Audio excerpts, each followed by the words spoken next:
Niining panahon nga ang putling ebanghelyo gihagis sa mga hiwi nga pagtulunan. Kinahanglan mo barug ang mga tinunan ni Kristo sa pagpakigbisog sa paglaban sa pagtuo, nga magkausa ug alang sa tanang panahong gihatag sa Dios ngadto sa iyang katawan. Maoy hinungdan nga namugna kining tulumanon ang putling ebanghelyo. 30 minutos nga pagsabwag sa tinuod nga ebanghelyo. Kauban ni Pastor Jeremias Hangad, ang putling ebanghelyo. Tulumanon nga gihatod kaninyo sa Herald of Grace Radio Ministries Philippines. Ang putling ebanghelyo.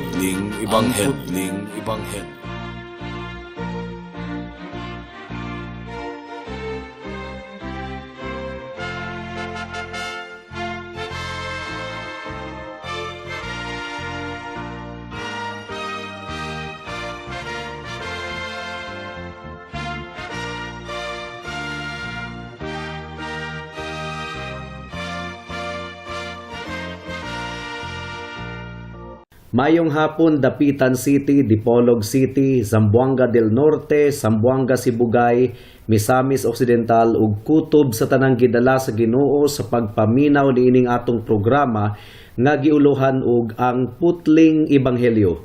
Kini ang inyong igsuon ug higala sa kahanginan si Pastor Jeremias Lauri Hangad sa Herald of Grace Radio Ministries Philippines, dinuyugan sa iglesia nga nag-sponsor niining atong programa, ang Salitran Covenant Bible Church sa Barangay Salitran, Dakbayan sa Dasmariñas, Probinsya sa Cavite. Ang atong teksto ning takna sa kahaponon makita sa mga Buhat Kapitulo 13, versikulo 26 hangtod sa 45. Ang giingon diri: mga igsuon nga kaliwat ni Abraham ug kamong tanang dili Hudiyo nga nagtuo sa Dios, kita mao ang gipadad-an niining mensahe sa kaluwasan. Kayang mga tao sa Jerusalem ug ang ilang mga pangulo wala mahibalo nga siya mao ang manluluwas ug wala nila masabti ang mga pulong sa mga propeta nga gibasa matag adlawng igpapahulay. Apan sa dihang gisilutan nila si Jesus, natuman nila ang mga pulong sa mga propeta. Ug bisan wala sila'y nakitang katarungan sa pagsilot kang Hesus sa kamatayon, ilang gipangayo gikan ni Pilato nga patyon siya. Ug human nila mabuhat ang tanang gisulti sa kasulatan mahitungod kaniya, gikuha nila siya sa krus o gilubong. Apan gibanhaw siya sa Dios, ug sulod sa daghang mga adlaw nagpakita siya niadtong miuban kaniya gikan sa Galilea ngadto sa Jerusalem. Sila karon mao ang iyang mga saksi ngadto sa katawhan. Ug mianhi kami aron pagdala kaninyo sa maayong balita nga ang gisaad sa Dios ngadto sa atong katigulangan gibuhat sa Dios alang kanato karon nga ilang mga kaliwat pinaagi sa pagbanhaw kang Hesus. Sumala sa nasulat usab sa ikaduhang salmo, ikaw ang akong anak, karong adlawa nahimo ako nga imong amahan. Mao kini ang giingon sa Dios mahitungod sa kamatuoran sa iyang pagbanhaw kang Hesus ug sa kamatuoran nga si Hesus wala madunot sa lubnganan.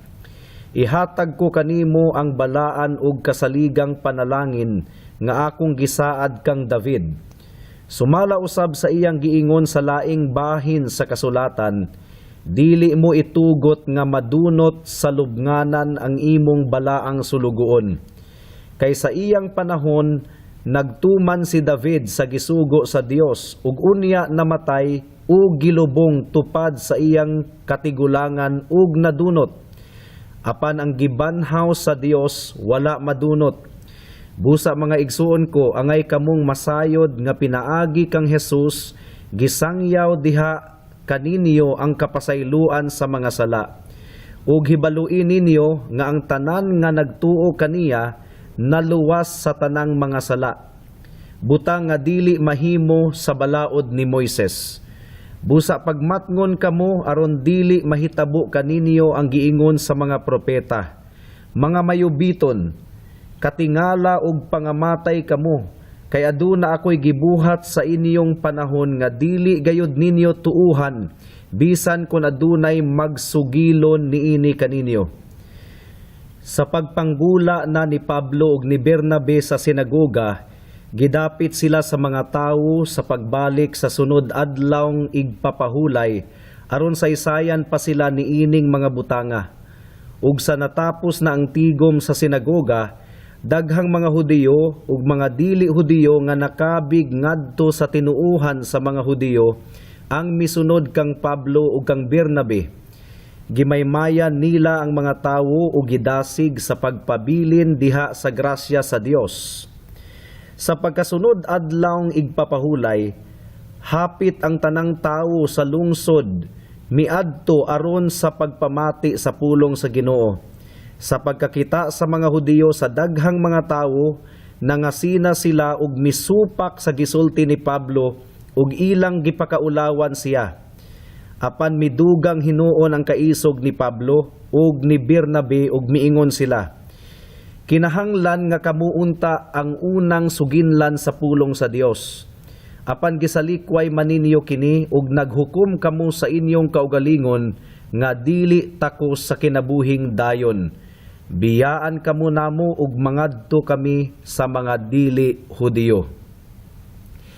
Sa atong teksto karon, mga kahigalaan, gisulti ni Pablo ngadto sa mga Hudiyo ug sa mga nangakabig sa tinuuhan sa mga Hudiyo didto sa Antioquia sa Pisidia ang mga pulong nga nahasulat sa bersikulo 26. Ang giingon diri, kaninyo gipadala ang pulong sa kaluwasan. Apan sumala pa sa bersikulo 45, ilang gibalibaran o gisalikway ang mensahe ug maoy hinungdan nga miingon si Pablo sa bersikulo 46 nga kinahanglan nga kamuunta ang unang suginlan sa pulong sa Dios. Apan gisalikway maninyo kini ug naghukom kamo sa inyong kaugalingon nga dili takos sa kinabuhing dayon. Biyaan kamo namo ug mangadto kami sa mga dili Hudiyo. Kini nga mga pulong ni Apostol Pablo, mga kahigalaan, naghatag kanato og pasidaan. Hinumdumi nga ang ebanghelyo unang gihatag ngadto sa nasod sa Israel. Si Hesukristo mismo niadtong nagministeryo siya dinhi sa kalibutan, wala gayud siya migawas sa teritoryo sa Israel. Ug sa wala pa siya mikayab sa langit, iyang gimanduan ang iyang mga disipulo nga didto usa muuna og wali sa Jerusalem adisir muadto sa mga nagkalain-laing dapit. Ug niini nga pamaagi adunay dako kaayo nga higayon ang mga Hudiyo nga makahibalo sa kamatuoran. Apan tungod kay gibutaan sila sa ilang mga sirado nga hunahuna ug sa ilang kasalanan, wala gayud nila makita ang kamatuoran mahitungod kang Kristo. Gihukman nila ang ilang kaugalingon nga dili takos sa kinabuhing dayon, matud pa ni Apostol Pablo. Ug maoy hinungdan nganong si Apostol Pablo ug uban pang mga apostoles nangadto sa mga hintil tungod kay mibalibad man ang mga Hudiyo. Ug tininud-anay ako nga nagpahinumdom kaninyo, mga kahigalaan, nga ang bisag unsa nga nasod nga adunay pribilehiyo nga makapamati sa ebanghelyo sama sa pribilehiyo sa nasod sa Israel. Apan padayon nga nagsalikway niini, pagatalikdan gayod sa Dios sama sa iyang pagtalikod sa mga Hudiyo. Kung gitalikdan sa Dios ang Israel nga iyang piniling nasod, samot na gayod ang uban pang mga nasod nga nagdumili kaniya. Pamalandungi kini, mga kahigalaan. O kanimo higala, nakig-istorya kanimo ang ebanghelyo sa Dios karon. Hinaot nga samtang makahimo pa ikaw sa pagpamati sa ebanghelyo, imo usab kining dawaton tungod kay wala lang ka masayod nga basin og muabot ang takna nga dili na ikaw makahimo pa sa pagpaminaw agi sa balatian ug tumang katigwangon. Kung ikaw pagahukman na sa Ginoo, basin og pagabasulan nimo ang mga higayon nga nausik Tungod kay wala nimo tagda ang atong Ginoo ug ang iyang ebanghelyo. Nagwali ako karon uban sa dakong paglaom nga may pipila sa mga tigpaminaw karon nga maluwas tungod kay nabati nila ang kahadlok sa walay katapusang pag-anto sa silot sa sala didto sa impyerno. Ug tungod ni ana, ilang dawaton si Kristo ingon nga ilang bugtong Dios ug manluluwas. Adunay usa ka batang lalaki nga namatikdan sa iyang inahan nga kanunay gayud nga seryosong maminaw ug wali sa pulong sa Dios. Ug mausahay, ibutang niya ang iyang kamot sa iyang dalunggan aron iatubang kini sa padulong sa pulpito aron mapaminawan gayud niya og duro ang matag pulong sa magwalali. Mao nga gipangutana siya sa iyang nanay, "Anak, nganong kanunay man na nimong ginabuhat? Mitubag ang maong bata, wala ba nimo mapamatii ang giingon sa pastor ni adtong miaging Domingo? Nga kung adunay bahin sa wali nga makahatag nato og kaayo, maningkamot si Satanas nga madisturbo ang imong pagpaminaw. Mao nga maningkamot jud ko nga makapaminaw og tarong, aron madawat nako ang tanang makahatag kanako og kaayo gikan sa pulong sa Dios." Mo katoy tubag sa bata nga gipangutana sa iyang nanay. Well, mga kahigalaan, kung ang attitude ni bisan kinsa susama sa attitude ni adtong bataa, sigurado gayud nga mapanalanginan siya gikan sa pulong sa Ginoo. Simple lamang ang atong pamalandong ning takna sa kahaponon. Una sa tanan, atong tubagon ang pangutana nga unsa ba kining pulong sa kaluwasan nga gipadala sa Dios kanato. Sumala sa giingon sa bersikulo 26 sa atong teksto, unsaon nato pagtagad kining maong pulong sa kaluwasan nga gipadala sa Dios kanato. Mao kadto ang ikaduhang punto. Mudangat na kita sa unang punto. Unsa ba kining pulong sa kaluwasan nga gipadala sa Dios kanato? Kung atong basahon og utro ang atong teksto, atong tataw nga makita nga ang pulong sa kaluwasan nga gipadala sa Dios ngari kanato mao ang testimonyo nga si Hesukristo mao ang gisaad nga manluluwas. Gipasabot ni Apostol Pablo nga si Jesus mao ang binhi o kaliwat ni David, ang Mesiyas nga gisaad sa Dios ngadto sa iyang mga katawhan pinaagi sa mga propeta. Mao kini nakasulat sa atong teksto. Si Jesus nga taga Nazaret mao ang binhi sa babayi nga mudugmok sa ulo ni Satanas, ang karaan nga bitin. Matud pa sa wali ni Pablo, si Jesus mao ang gitagna sa mga propeta o gipaabot sa mga katawhan sa Dios sulod sa dugay ng panahon. Kini ang Mesiyas, ang bugtong paglaom sa kalibutan, ang manunubos ug manluluwas sa tanang nagatuo kaniya. Unsa may kalabutan nimo niini nga kamatuoran higala? So what kung si Kristo di ay ang Mesiyas? Well, aduna gayud kini kalabutan nimo higala. Tungod kay ikaw makasasala ug anaa lamang kang Kristo ang kapasayloan sa sala. Si Kristo nga nagpakatawo, mipuyo ni ining kalibutana, nagbuhat og matarong, ug sa gitakda nga higayon, mipas-an sa kasalaanan sa iyang mga katawhan didto sa krus sa Kalbaryo. Didto sa krus, gibayra ni Jesus ang kinatibuk ang silot sa tanang mga sala sa iyang mga katawhan. Ang silot sa sala mao ang kamatayon, ug kana mao ang hinungdan nganong gilansang si Kristo didto sa cross. Ang giingon sa Roma kapitulo 5 bersikulo 8, ang giingon dire, apan gipakita sa Dios kanato ang gidak-on sa iyang paghigugma kanato, kaysa makasasala pa kita, nagpakamatay si Kristo alang kanato. Ug karon, tungod kay si Kristo namatay nga kapuli sa mga makasasala, ang kapasayloan sa mga kasalanan ginawali na karon ngadto sa nagkalain-laing dapit sa tibuok kalibutan. Si bisan kinsa ang musalig kang Hesus, makadawat og kapasayloan sa tanan niyang mga sala. Tibuok og dili na mabawi pa nga kapasayloan. Ang tanan niyang mga kasalanan mapapas sama sa pagbutang og paid o nabayran na sa lista sa utang sa usa ka tawo. Matangtang ang tanan niyang kasalanan sama sa pagtangtang sa tanang mantsa sa namantsahan nga puti nga panapton.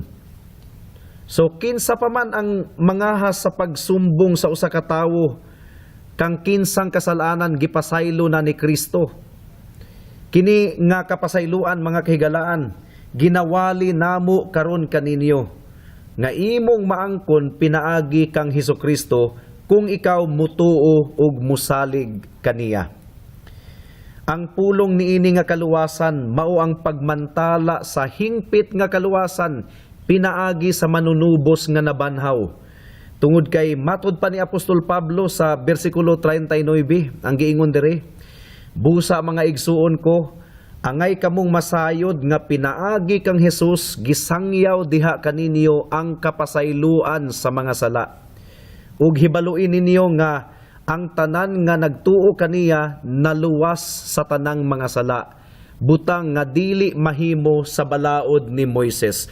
Buhat kapitulo 13 bersikulo 39. Ang buti pasabot niini mga kahigalaan, adunay mga sala nga dili mapasaylo pinaagi sa balaod ni Moises. Apan walay sala nga dili mapasaylo o dili pasayloon ni Kristo. Dili mahimong mapasaylo pinaagi sa balaod ni Moises ang sala, mao nga ang mga paghalad kanunayng gibalik-balik kada adlaw o kada tuig ilalom sa daang kasabutan. Apan si Kristo, matud pa sa Hebreyohanon kapitulo 10 bersikulo 12, human siya mihalad og usa ka sakripisyo alang sa mga sala, alang sa tanang panahon, milingkod sa tuong kamot sa Dios, ug wala na nanginahanglan pa nga muhalad og dugang nga mga sakripisyo. Mao nga kung musalig ikaw kaniya higala, aktual gayod nga mapapas ang imong mga kasalanan hangtod sa kahangturan. Hinaot nga hikapon ka sa balaang espiritu, karong taknaa. Hinaot nga hikapon ang imong kasing-kasing, karon dayon.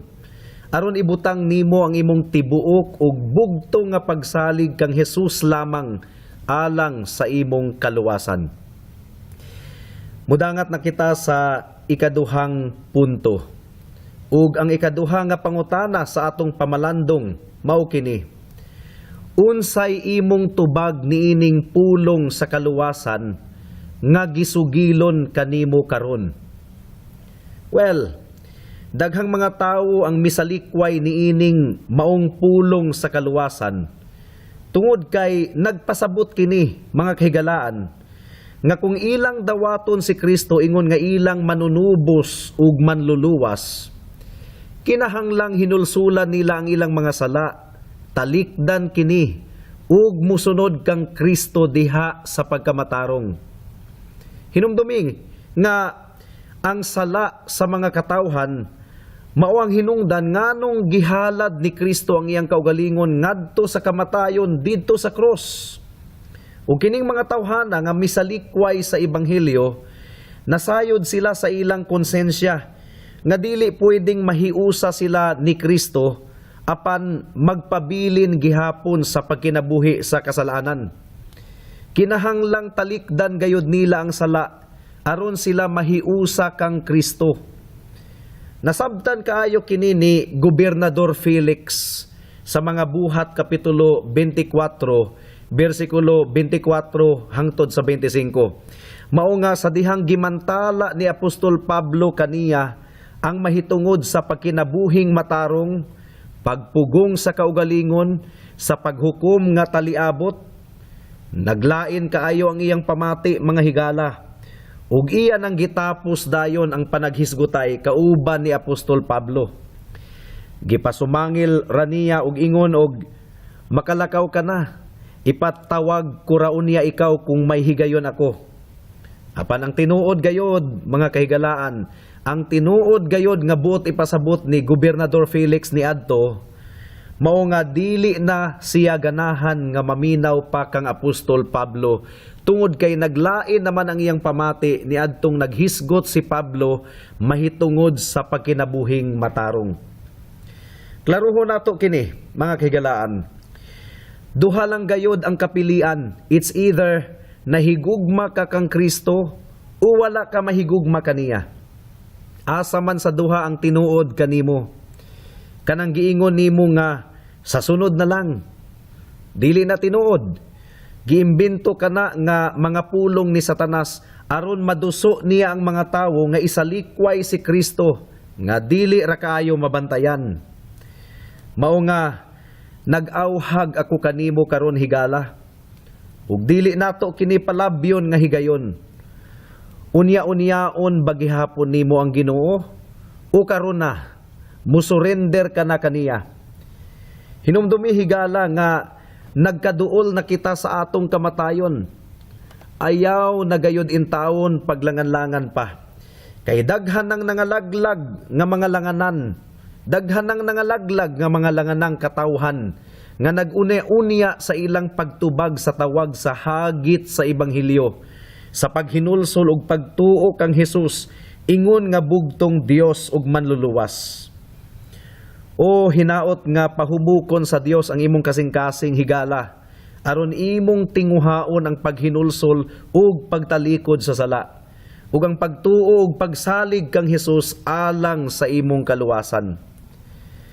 Apan adunay importante kaayo nga pahinumdum.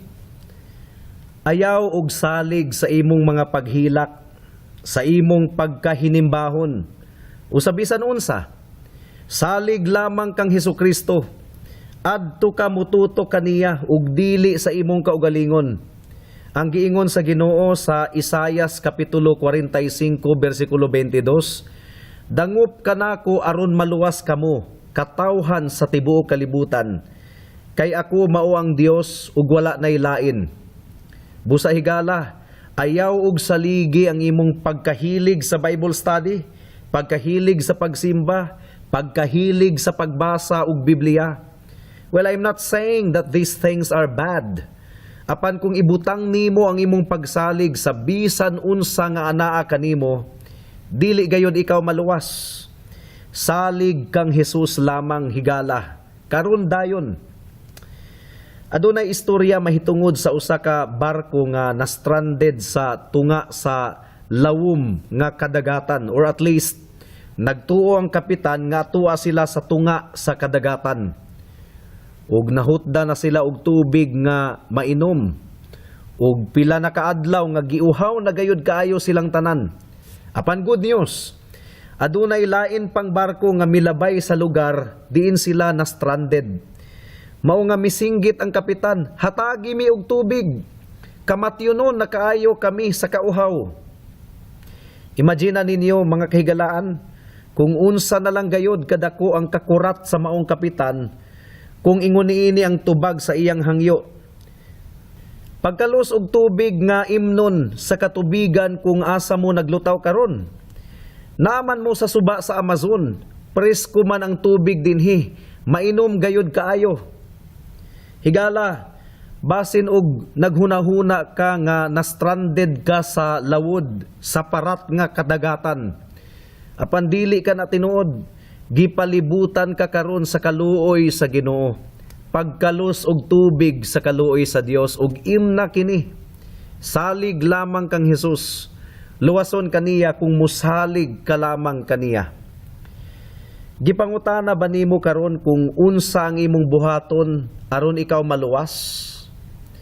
Gitubag na ni Pablo kanang maong pangutana sa mga buhat kapitulo 16 bersikulo 31. Ang tubag ni Pablo, "Salig kang Ginoong Hesus ug maluwas ka, ikaw ug ang imong panimalay." Mao ka nang tubag ni Pablo, ug wala na koy lain pang tubag nga mas maayo pa kaysa niana. Ang pagsalig kang Hesus, wala nang inahanglan og usa ka semana nga pagpaabot, mga kahigalaan, o bisan og usa ka minuto. Kung ang imong kasing-kasing mutuo ug musalig lamang kang Hesus karong taknaa. Karong taknaa dayon, pagaluwason ikaw ni Kristo. Ibutang kang Hesus ang tibuok nimong kabugaton higala. Ang kabugat sa imong sala, ibutang kang Hesus. Dugay ra niyang gihatagan og kasulbaran ang problema sa kasalanan didto sa krus sa Kalbaryo. Matinud-anon si Jesus sa pagtuman sa iyang saad, "Believe in the Lord Jesus Christ, and you will be saved." Amen. Hangtod din hilang kita taman sa atong pagtuon karong taknaa, tungod kay wala na kitay oras pa. Ako kamong padayon nga giimbitar sa pagpaminaw niining atong programa sa matag Sabado, alas 4 hangtod sa alas 4:30 sa hapon dinhi sa Radyo Bibo. Daghang salamat.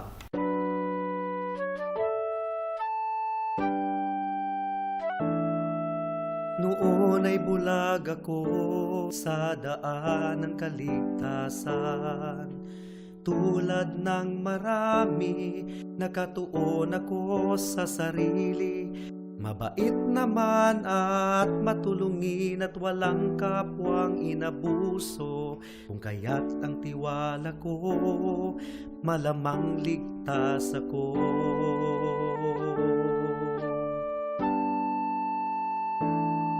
Ngunit ang isipan ko'y binuksan ng Panginoon. Bigat ng kasalanan ko'y pinakita niya sa akin. Dagdag pa ang aking puso, likas na sa Diyos ay umaayaw. Kung kaya't ako'y nabahala sa aking kaluluwa. Ano nga bang batayan ng katubusan at kaligtasan ng isang katulad kong makasalanan? Ngayon ay batid ko na ako'y walang magagawa upang ituwid ang aking kaluluwa. Sa harapan ng Diyos, ako'y tumawag kay Jesus at nagtiwala ng lubos sa Kanyang kapatawaran at awang puspos. Siya lang ang manunubos pagkat siya'y namatay sa krus. Dahil sa aking kasalanan, ang sumpa sa Kanya'y binuhos.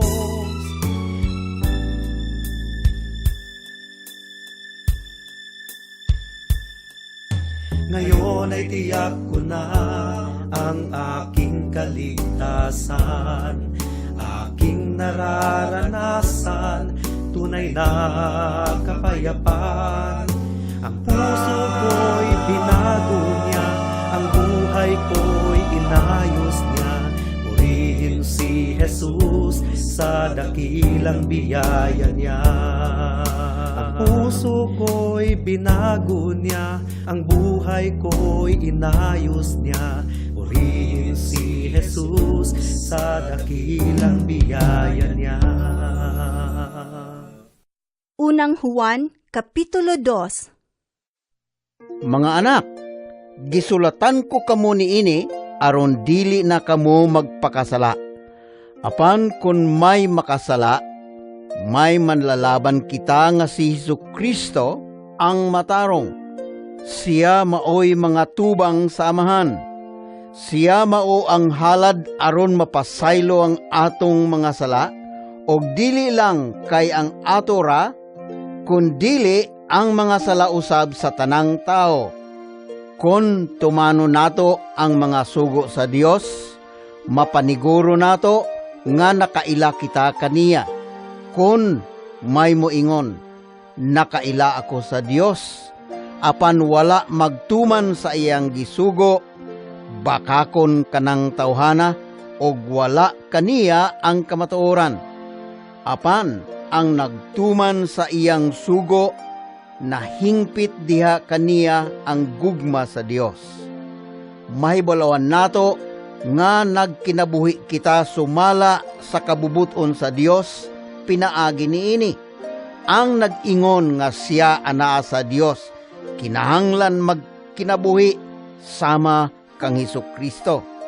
Alang sa dugang nga mga pangutana, mahimong mo text kang Pastor Jeremias hangad sa 0935 744 3030.